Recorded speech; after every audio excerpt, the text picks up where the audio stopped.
In this video, I'm going to show you how I turned this old fish tank into this gorgeous, lushly planted terrarium.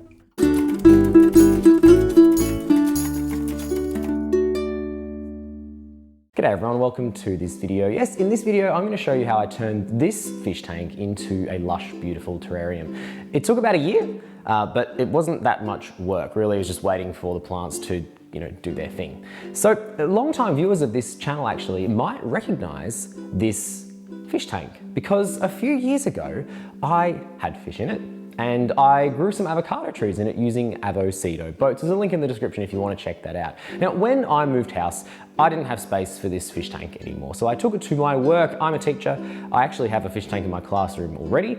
And I decided to set this one up in the staff room just to kind of lighten the place up a little bit. I've added some plants because every space should have plants, and I wanted to add a fish tank, but after some time I recognized that caring for 2 tanks at work was too much, and the maintenance was too much for me. So I ended up moving all the fish into my classroom tank, and I needed to do something with this tank. I had the dilemma, I could get rid of it or do something with it, and decided to do something with it because I think plants are great. I like keeping terrariums, so an open-aired terrarium was a great option. And it's a really nice sized vessel for this. Usually with terrariums, if you're making them at home, you've either got like a really significant kind of cabinet or you're using jars. And this is more towards the cabinet side of things, a 60-litre tank.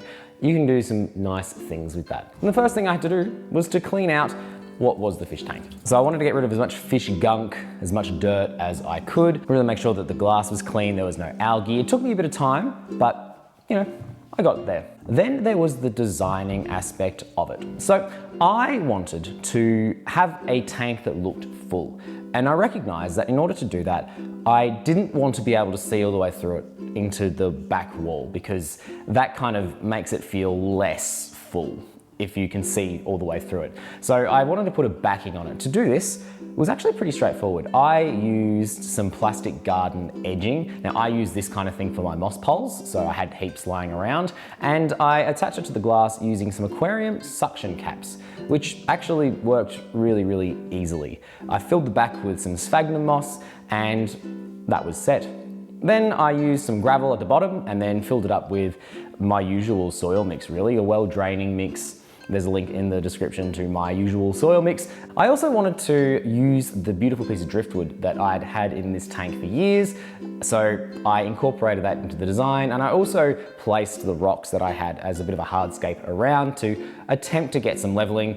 It didn't work super well, but it does break up the base a bit, and it makes it look, I think, better than just planting plants in a flat, not very interesting base. I chose plants that I have had a fair bit of experience in keeping, so some heartleaf philodendron varieties, there's some micans in there, some devil's ivy, and a begonia to just break it up a bit of colour. I also wanted some non-trailing plants, some that are a bit more condensed, compact, so I ended up buying a few syngonium for this. All but the syngoniums were grown from plants that I had taken cuttings of. I didn't want to spend too much money on this thing, so if I can get most of the plants for free off my already existing collection, that's always great.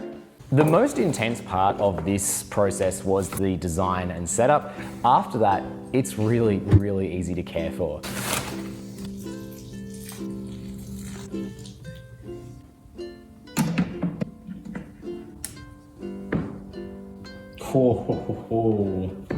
Look at that.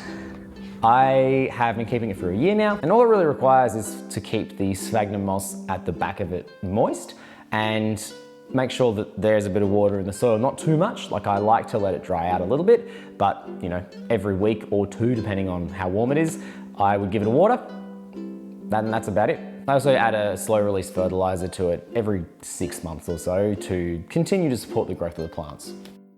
After some time, as with many plants, things were starting to get a little bit overgrown. The devil's ivy was growing outside of the tank, and the begonia was growing a bit all over the place. I wanted to do some pruning, so I did. I just pruned the bits that were a bit overgrown. I pruned the begonia back fairly hard so that it would grow a little bit more densely, and then that was set. So the maintenance for this thing is really very low. And now after a year, it looks like this.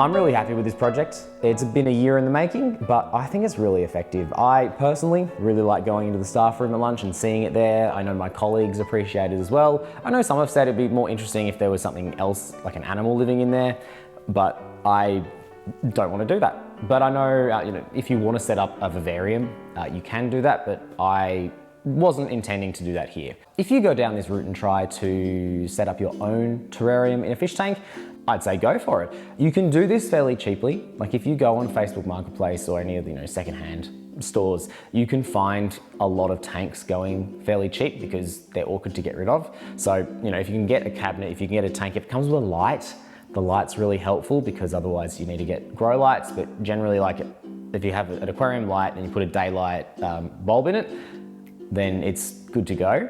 I recommend getting a timer for the light so that you don't have to worry about turning it on and off every day, because that just saves you time and energy. And use propagations if that's something that you want to do, because you can make a really effective looking terrarium without spending a lot of money on it. And yeah, have fun, have a plan, mess around with it, play around with the hardscape, and send me pictures if you end up doing something like this. I'd love to see.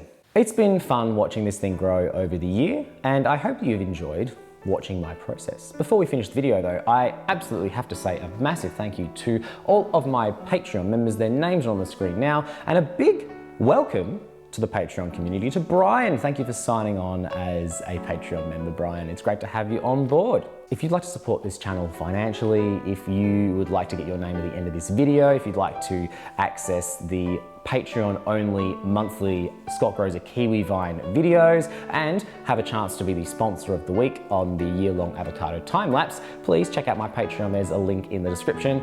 It starts at $3 US a month. There's also a $5 tier, and I would really appreciate it. And of course, thank you for watching this video. It's been a lot of fun, and I hope you enjoyed it. If you did, let me know in the comments below and with the like button. And if you're interested in more plant, especially avocado related things, I know this one was not very avocado related, but often we make avocado videos, but occasionally the other plant video on this channel. If you're interested to see what I have to make, please consider subscribing to Scott Grows an Avocado Tree. I'm also on Instagram at Scott Grows an Avocado Tree, which you can see all sorts of things that I'm up to over there as well. That's enough for today though. Thank you so much for watching. Take care, and I'll see you next time.